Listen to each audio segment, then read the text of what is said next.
Hello, darling. Are you abandoning yourself and not even realizing it? Likely, yes, if you've clicked on this video. And honestly, no shame because we've all been there. We've all done it. We're all a work in progress. We're all moving into loving ourselves deeply. I mean, if you're on this channel, if you're listening to this video, you're likely on that path of coming home to yourself, of shedding everything that is not you, every label, all the things that you were told about yourself, shedding all of that and coming home to you, coming home to your true self, putting yourself first and being selfish with yourself and with your energy, with your time, which of course is against what we're taught from childhood in culture, in society, in our familial homes. We're taught, a lot of us are taught, most of us are taught that we should put ourselves last. We should put others before ourselves. We are somehow less than and don't deserve to be put first. Or it's wrong to be selfish. It's evil or bad to be selfish, which is a bunch of bullshit. And if you're watching this video, then you likely know that's a bunch of bullshit. And you're on that journey of regaining yourself, coming home to yourself, discovering who you are, and devoting yourself to putting yourself first and being a bit more selfish with yourself. So, 7, I have my list right here. 7 quiet ways that you are abandoning yourself and not even realizing it. And sometimes maybe some of these you do realize it, and maybe some you don't. But let's go. So, number 1 is saying yes when you mean no. When your body is saying no, when you feel that gut feeling, when you feel that constriction, when it's out of alignment, something's out of alignment, but you say yes anyway. Whether it's friends asking you for favors, family members wanting to make plans, whatever the case may be, you may want to say no, but that people-pleasing tendency inside of you says yes. Sometimes it's so automatic that you don't even consciously think about your answer before you say it because you're just so imprinted to people please and to say yes even when you mean no. So where are your boundaries? Do you say no when you feel no? When your heart is tight or your gut is constricted and tense? And your body, that's literally your body's communication to you saying no, no, bueno. And then you saying yes, that's abandoning yourself. That's putting yourself last because you're putting others before yourself.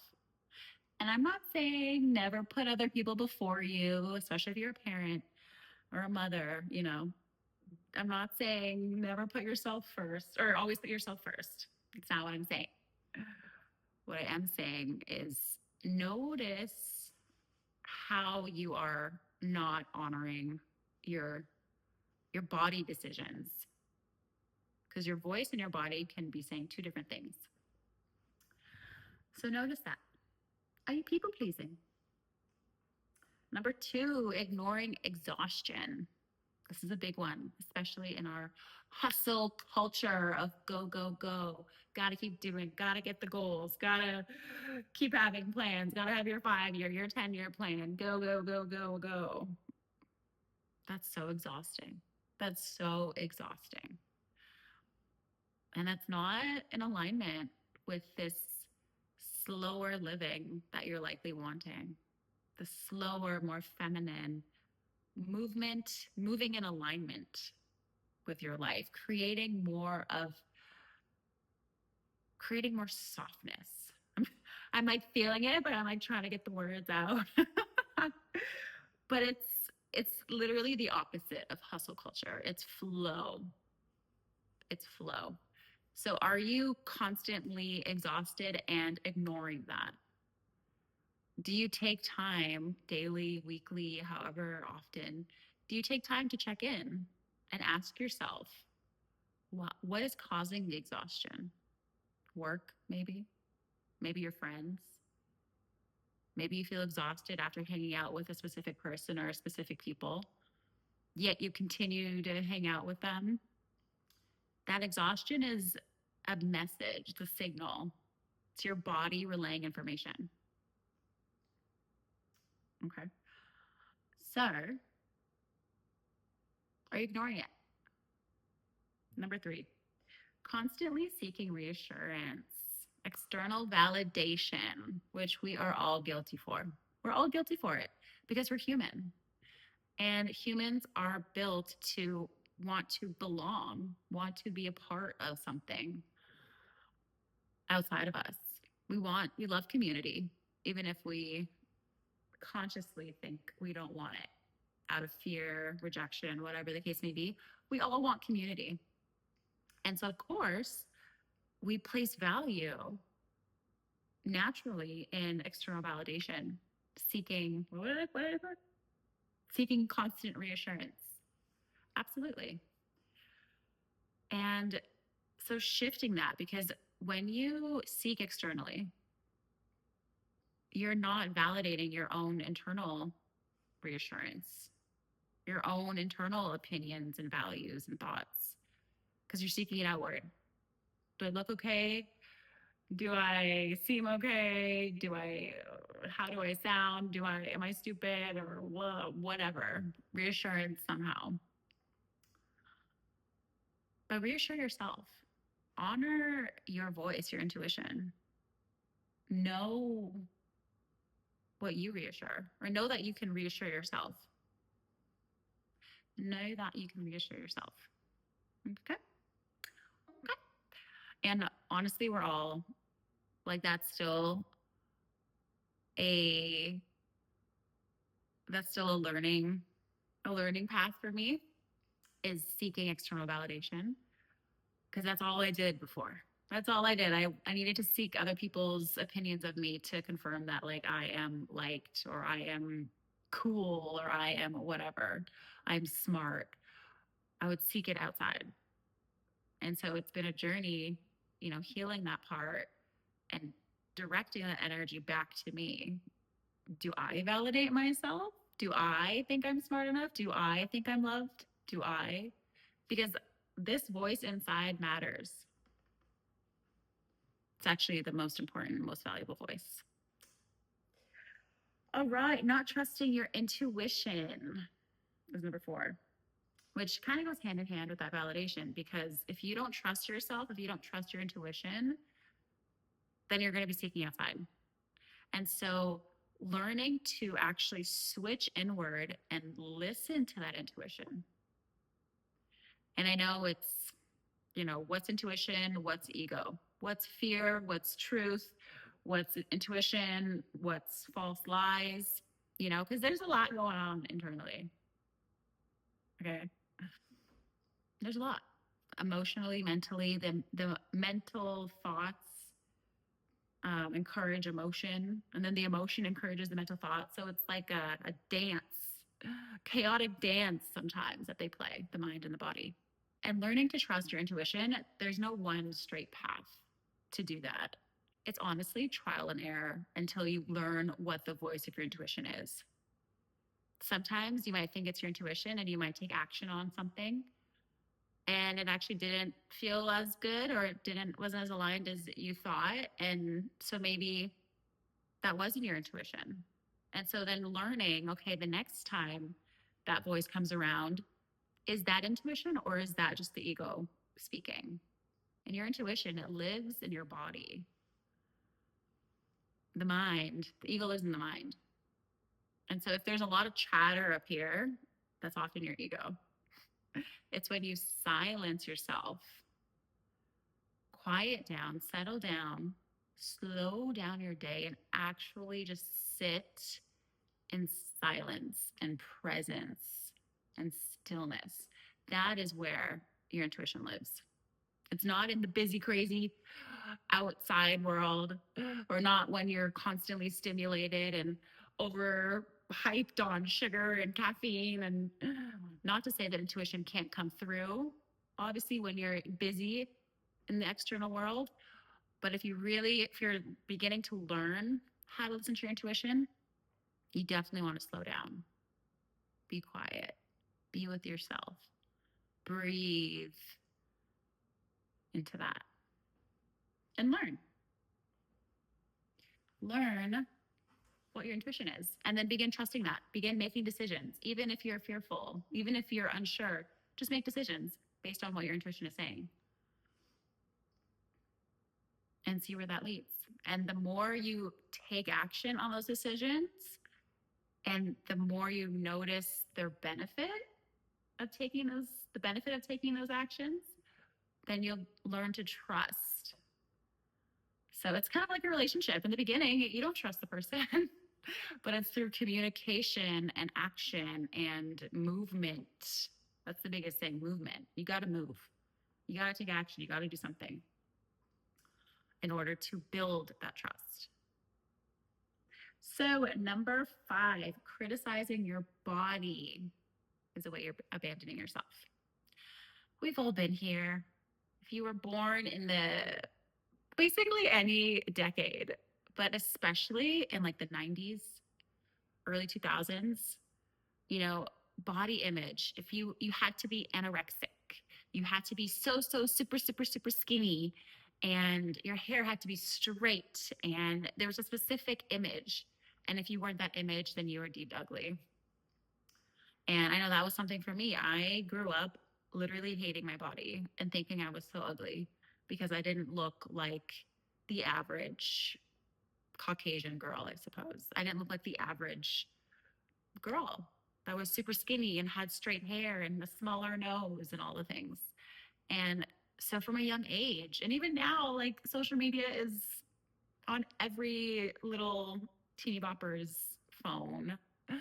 And this media, this negative media, especially on body image, it's consumed at such a younger age now, but we all consume it. We've all consumed it at a young age. And then we believe that as truth. And if we don't look like that, then we think we're ugly and we criticize our bodies constantly.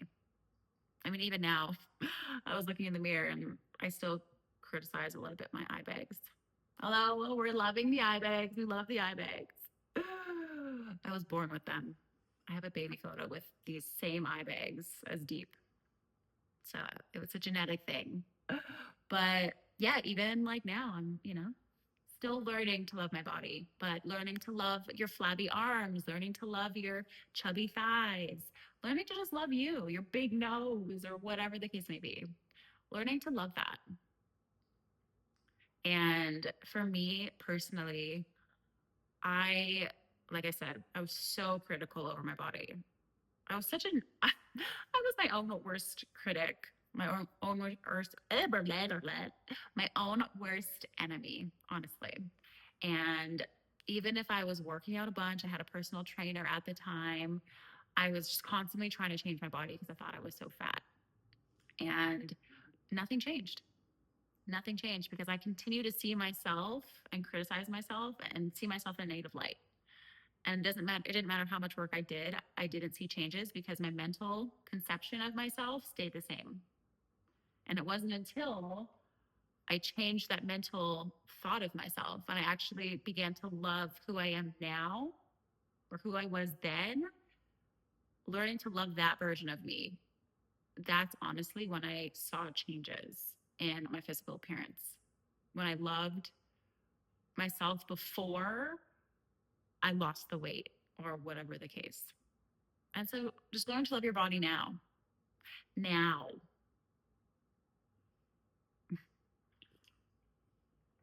And that takes practice. That takes constant daily affirmation and work. But start that now, because criticizing your body is just another way to abandon yourself, because you're belittling yourself. You're degrading yourself by criticizing yourself, looking in the mirror and thinking ugly thoughts about yourself. That's abandoning yourself. If you didn't know, or maybe you do know. Maybe you do know. Okay, second last, number 6, rushing your healing. Rushing your healing. We've all been there. If you're on this journey of expansion and coming home to yourself, healing is a lifelong thing. Healing is not just a quick fix or, manifest something, manifest whatever, and all things will be gone, like quick things. Rushing your healing is also a form of degradation. You're degrading yourself and you're putting pressure on yourself. You're giving yourself a timeline. And that creates so much pressure and constriction, and that's not loving yourself. Putting pressure on yourself. I'm just thinking of like a drill sergeant being like, you need to do better. You got to do things faster. And healing is not necessarily in your hands. Yes, it is, because, you do have to tend to yourself. You do have to devote your whole being to loving yourself and accepting yourself, and that whole healing journey of just reclaiming all parts of you. But that's a lifelong journey. It's not something that can be rushed so quickly. And I know we get so impatient. I'm guilty of this, is we think we've been doing the work for so long, so many years, and like, why don't I see changes? And then you criticize yourself, and then it goes back into that spiral of self-degradation and self-abandonment, because you're punishing yourself. You're putting pressure on yourself for not getting somewhere sooner. So in those moments, having compassion for yourself and patience, even though it's so annoying to hear, I know, be patient. But it's true. Being patient with yourself, knowing that your life's journey, it's all unfolding in divine time. Yes, it is your job, your duty to reclaim yourself, reclaim your wholeness, but it's not your job to focus on time or to focus on when things are going to unfold in what time of your life. Like, that has nothing to do with you. And so just letting yourself go of that time pressure can help restore some compassion and grace for thyself. Okay, last one, shrinking yourself around others, which is another thing that we often do when we've been programmed from childhood that we're less than, we're not worthy, we're not deserving, we're not loved, all of these things. We naturally, unconsciously shrink around others, especially those who are very confident and very vibrant and full of life. There can be a small little shrinkage internally. And, it's all about noticing these patterns and loving yourself anyway. Because you might notice, like, you shrink around others, or maybe you don't even notice it. Or maybe you're beginning to notice. But shrinking yourself and staying small and not like discussing that with yourself, or not noticing that and wanting to dive deeper with yourself in that, it's another form of abandoning yourself, because that is like a very obvious wound, right? Once again, your body is talking to you, and you being aware of it and not putting energy into digging a little deeper, that's kind of abandoning yourself, because there's clearly a need, there's a need that's not being fulfilled. There's something that needs tending to. And by not looking at it, then you're just pushing it away, and you're pushing yourself away. And that goes against reclaiming all parts of you, right? So noticing, questioning, reframing, accepting, letting go, and coming back to love and wholeness. That is essentially this journey in a nutshell. This journey in a nutshell. And the more you do that, the more you notice, the more you tend to, the more you accept, let go, expand, the more you align and expand and come home to yourself. And that is the internal transformation that then pours out into your external. And your relationships begin to change. People start respecting you more. People start showing you more love, and you're able to receive it. Things begin to shift. Opportunities begin to come up. You meet the love of your life or the animal or a pet or something. Like things just begin to happen when you shift this internal state by not abandoning yourself. And so I'll end with this beautiful little quote. Coming home to yourself is not just one big decision. It's hundreds of tiny moments where you choose yourself instead. Love that. So love yourself, reclaim yourself, and give me a like if this video resonated, if it was helpful for you. And I'll catch you guys on my next video.